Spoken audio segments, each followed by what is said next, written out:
Chapter 8. As Samuel grew old, he appointed his sons to be judges over Israel. Joel and Abijah, his oldest sons, held court in Beersheba. But they were not like their father, for they were greedy for money. They accepted bribes and perverted justice. Finally, the leaders of Israel met at Ramah to discuss the matter with Samuel. "Look," they told him, "you are now old, and your sons are not like you. Give us a king like all the other nations have." Samuel was very upset with their request and went to the Lord for advice. "Do as they say," the Lord replied, "for it is me they are rejecting, not you. They don't want me to be their king any longer. Ever since I brought them from Egypt, they have continually forsaken me and followed other gods, and now they are giving you the same treatment.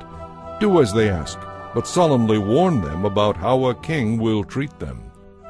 So Samuel passed on the Lord's warning to the people. "This is how a king will treat you," Samuel said. "The king will draft your sons into his army and make them run before his chariots. Some will be commanders of his troops, while others will be slave laborers. Some will be forced to plow in his fields and harvest his crops, while others will make his weapons and chariot equipment. The king will take your daughters from you and force them to cook and bake and make perfumes for him.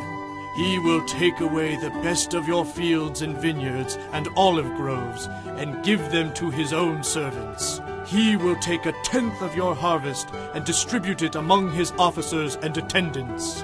He will want your male and female slaves and demand the finest of your cattle and donkeys for his own use. He will demand 1/10 of your flocks, and you will be his slaves. When that day comes, you will beg for relief from this king you are demanding, but the Lord will not help you." But the people refused to listen to Samuel's warning. "Even so, we still want a king," They said, "We want to be like the nations around us. Our king will govern us and lead us into battle."